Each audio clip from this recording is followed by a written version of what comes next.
Day one is over, guys. We've had a lot of fun at the Eleague Asia Minor. Group A went kind of how I expected it. I took a bit of a risk on going for the MVP Korean home soil side of things. But I'm going to break down and just recap with you guys in case you didn't manage to catch all the actions. It is at a very early hour in the morning. But we started off the day. Renegades just destroying Mongols. It was kind of expected. Then we saw Kings, which is the game I commentated, take on MVP. Now this was on Inferno. It went 16-9, so it wasn't massively close. Kings looked very confident going into it. They did actually have just a solid game, and I feel like MVP just weren't ready for it. So then we saw Renegades take on Kings, the Australian team that have gone to NA, taking on the hometown, probably the best team in Australia at the moment. And they just got stomped. It was on Mirage. And you expected that to be a good middle ground, but Renegades were just so dominant. I think NA, honestly, I underrated Renegades 100%. I'm happy to admit that. I didn't expect them to be this good, but the practice is clearly working out for them, and they are just demolishing the teams here at the moment, so they've done fantastic. It's going to be interesting to see how they do when they get to the playoffs, because they secured that spot so easily. They're, in my eyes, probably between them and Tloo for the best teams here. But I would love to see Renegades play against MVP. So anyway, then we saw on the loser best of three, it was MVP taking on the Mongols. Now this went to 3 maps. Mongols fought with everything they had. They came back with a 13 round in a row win to close out the game. MVP just completely dropped off there, and they literally got smashed entirely. And then what we basically had to deal with and work with is we went on to the next one of basically going into another best of 3. And that best of 3 was the final one. So MVP had to go up, the Koreans, once again, taking on the Australian team of Kings. Then what we saw happen was for Kings, is they just dropped the ball. Went to 3 maps again, they struggled massively, and it didn't work in their favor whatsoever. These guys got blasted out of the situation, and we actually ended up seeing where it went right down to wire on the last map, 16-14, and they took Inferno. Great first day. Jackie's in the background there as well, one of the other commentators for the event. We'll come back with a recap for tomorrow, not too long. What's going on, guys? Day 2 is over. Again, got all of my predictions right. We're 4 for 4 at the moment. Can we go 6 for 6 moving into playoffs where it gets a little bit more difficult? It's all best of 3 and it's all double elimination. We'll see 3 more games come out tomorrow. Now the first game that's going to come up is going to be Renegades taking on Flash Gaming. That's the North American side in terms of they live in North America but with 3 Australian players, and then going up against the Chinese side with 4 Chinese players and then 1 player from Malaysia. Now I'm really backing the Flash Gaming side because they've actually been smashing it massively. Ridiculous aim. Some of their players, Summer, aka Fancy One, was his old nickname, K's, they are just incredible. Literally, some of the aim and some of the performances, they've just got next level confidence at playing Counter-Strike. I've never seen style like this. Like, some of the shots just amazing. If you didn't catch the games, I suggest you go back and watch it before making any real decisions on it. Now, in my heart, in my mind, I think Renegades will take it, but it's not going to be like a 2-0. It's going to be a 2-1, and there is a big potential that Flash are coming and upset them. The thing is, Renegades are very tactical and they're good at adapting. The experience they've got out in North America is a massive benefit to them, and they've shown that here because I underrated them a little bit coming into this tournament, thinking they might just think this is too easy and like mess up. But actually, they've come here to play, they've come here to win, and they know what they're doing. So I'm going to put 2-1 down on that game for Renegades, but honestly, Flash Gaming, there is a potential here to make the big upset and go through. Now the other game on the other side is going to be Tloo, the mixed organisation, 3 Chinese players, Bondik on loan from Hellraisers, the Ukraine player, and then you've got last one that escapes me, Indonesian player, that's it, Ben Tet, and he's incredible, like literally a machine. Now their coach is Peacemaker, very skilled coach, everyone knows him from his days at Tempo Storm and a few other teams as well. This guy's done some really good work across the board here, and what I think for Tloo is they're probably one of the better Asian teams overall. The way I look at this matchup though, they're going up against MVP, which is the Korean team. They're on home soil, and now they've grinded out games. They took down Kings. They lost to Kings in the first game, then came back and beat Kings 2-1. Now this was an incredible performance from them, and they really battled back in every single way. I think again, Tloo should win this on paper, but I'm going to go over 2-1. There's no way I'm saying 2-0s across the board here.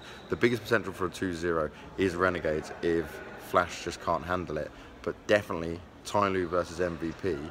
that's going to be a 2-1. I spoke to Peacemaker, the coach of Tloo, and he even said MVP play really good, a bit more like the old 1.6 style, a bit more like European CSGO style, not like typical Asian, more aim-heavy style. So he is a little bit focused and worried about that. But I also saw Peacemaker in the lobby yesterday, and these guys are putting an incredible amount of practice in. They are looking through demos and stuff all together. But the thing that worries me about Tloo is the communication between the Chinese players and then obviously having an English player now, well, a Ukrainian who speaks English, and then the coach speaks English as well. But so currently how it works is Peacemaker talks to Ben Tet, gives him all the information in English, and then he relays it to the Chinese players in Mandarin. And then obviously Bondic just takes the English that Peacemaker's saying. So that's why when you see him on the videos, and when you watch the streams, that you see Peacemaker always talking to Ben Tet even, sorry. I've got to keep remembering Tet right, because it's said B-N-T-E-T, but it's Ben Tet is how it's said. So there you go, that's some knowledge bomb drops for you guys, and thank you to the guys helping me out on Twitter. Anyway, thank you very much for watching all my prediction videos, guys. Thank you for all the support. I'm having a lot of fun out here. Hope this is helping you guys. And they're my predictions. Let me know what you think is going to happen. Drop me a comment, drop me a message, and good luck. This is the right time to get the timeout in, because you don't want it to be a situation where MVP do what Tloo did and manage to get 10 rounds in a row, manage to take us to overtime, we go all the way through. Tloo want to close us out right here, right now. Absolutely. We've seen what MVP can do on this CT side, how coordinated they can be when playing on point. They can have some really good rotates and team play. So Tloo trying to stomp that out right now before they get deeper into the game. The buy round, of course, does come in from both squads. Tloo easily able to rebuy after losing that round. Although somebody does get a Galil, despite being able to afford an AK, I think.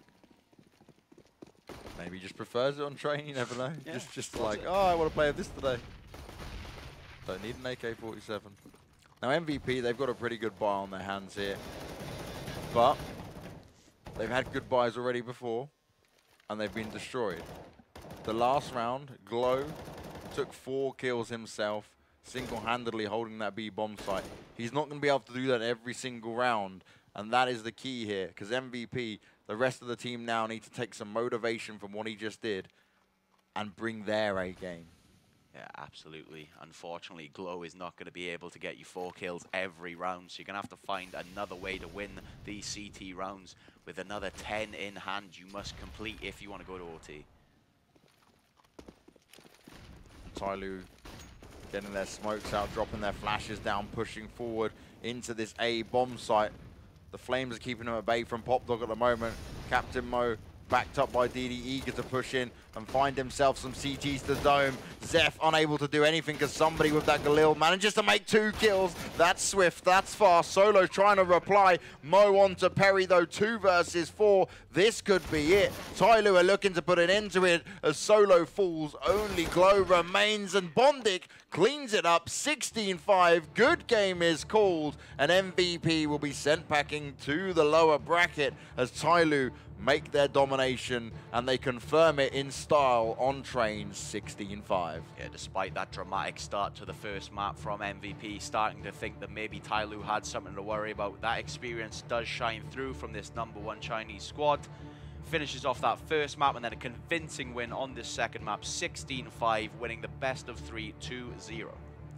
Now is the key thing to beating Tloo, giving them a Zeus and tilting them. Is that how you do it, right? Yeah, is that the only Zeus way? in HSK's hands would have done it, but unfortunately was not enough from the squad this time.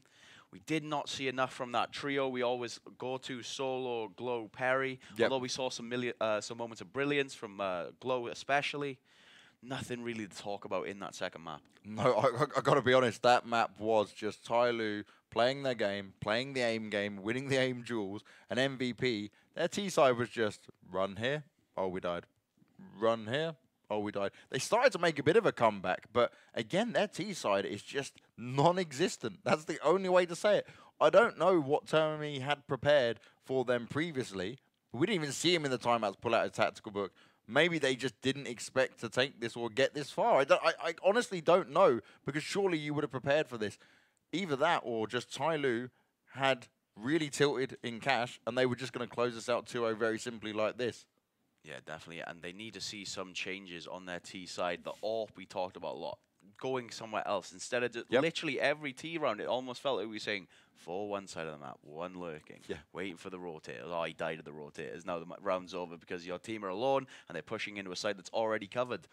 So it's just not going to work. If you continuously do the same things every T round, you're going to be red so easily. And when we go outside of this major, minor, when we go to the major qualifier, these teams are going to be anti-stratting you. They're going to be watching every VOD you have. So if you think you're going to get away with sending 4 people to the same site every time on T, it's not going to work against those teams. And also, they probably just go in there and just blow you to pieces anyway. Exactly. And the thing that also annoyed me is, like, Solo, he was pushing around single-handedly, trying to make things happen. Like, we saw him just rush out into main, thinking he can make a couple of kills. Now, it hurts me to say this, but in 1.6, you could get away with that. It's not happening in CSGO. It's a different type of game. And him trying to do that, it's not going to work every time. And he's trying to play the game solo, as his name states. And no, you need to play as a unit. You need to play as a team. You need to play for the reply frags. You need to be able to trade out effectively. But we're going to a break, Sam. That's the only game we're covering today. We will be back tomorrow. But the grand final winners game for today, sorry, not the grand final, the winners match between Renegades and Tloo will be coming up next. Snods and Jack will be joining you soon, so don't go anywhere. Stick with us here for the Asia Minor. What's going on, guys? Giving you my recap of day 2 at the Eleague Asia Minor that I've been commentating. So far, my predictions are right. I'm happy with that. Hope you guys have been enjoying all the videos as well. First of all, I want to say a big thank you to everyone out there supporting me and enjoying the content, giving the kind words and stuff. It's been really nice to see that across Reddit, Twitter, just on the stream chat in general as well. Having a lot of fun out here with the guys. Now let's break down what happened today. So we had Tloo, then we had Tainted Minds, then we had Flash Gaming, and then we had Boot Dreamscape. Now let's start with Boot Dreamscape, the Singaporean team, DSN, legendary 1.6 player as their coach. Now this was a bit crazy because they had to fill in for a team that couldn't come because of visa issues. That was VC. Now I'd say that would give them a reason to be a little bit less prepared, but they just bombed out hard. Like, I expected so much more from them. They just didn't seem really that together. I can't really rate them that highly on it. Their performance was pretty weak. I think they've got a lot to work on if they want to be seen more internationally. Now, they've had a few chances to go abroad, and they're obviously trying to win in the qualifiers and stuff, but I think they've got a little bit further to go because they didn't do too well at all. Then we go on to Tainted Minds, the Australian team. Now, it was a really slow start for them. They just struggled massively at the beginning. Like, it wasn't a good enough performance at all. Their games were just really lackluster. Then they came into the best of 3 where they had a chance. They came through in the lower bracket side of things and they had a chance to come up against it again. They had to face the first team they played, and that's Flash Gaming. But they got completely out-aimed, outdone, and got 2-0'd. Flash Gaming are a phenomenal team from what we saw from them. This Chinese lineup with a lot of young players as well, with a lot of experience. It was next level performance from them. So Tainted Minds, they're either going to make a roster change or really go back to the drawing board, because they're not going to be happy with that performance at all, because they actually probably thought they were going to get to the playoffs at this stage. Yam, he stepped up towards the end, but he was a slow starter. Zuzi, he really impressed me, so shout out to him. He really put the big performance up in every single game, but he's pretty much the only one doing it on his team. Now, Flash Gaming, the Chinese team with K's, the Malaysian player. Now, phenomenal team. Like, honestly, watching this team is so much fun. Great aimers on there. You look at Summer, Attacker, even K's with that AWP. Some of these shots were crazy, and they play CS like I've never seen before, like better than any other team, in a sense that they're just confident non-stop, even if it doesn't work out in their favour. The force-ups that they made work, stuff I was looking at, I'm like, this doesn't make sense, but they made it work. They really understand how their team dynamic works, and that works in their favour massively. Now Tloo, they're the other team that made it through, so it's Tloo and Flash that made it through in total. They go through to the playoffs tomorrow. Tloo, they came in, they saw, they conquered, they won all their games, but the closest game they had was against Flash. It was 16-13, and it could have gone either way, depending on the economy side of things, but Tloo's experience, that made it work for them. I'm unsure how it's going to go for them going forward, though. That'll be in my prediction video, so you can check that out later. But that's my recap of day 2 here. Looking forward to day 3 tomorrow. Keep an eye out. Give me a shout out on Twitter if you want to have any questions answered or you got anything to say. And yeah, I'll catch you guys very soon.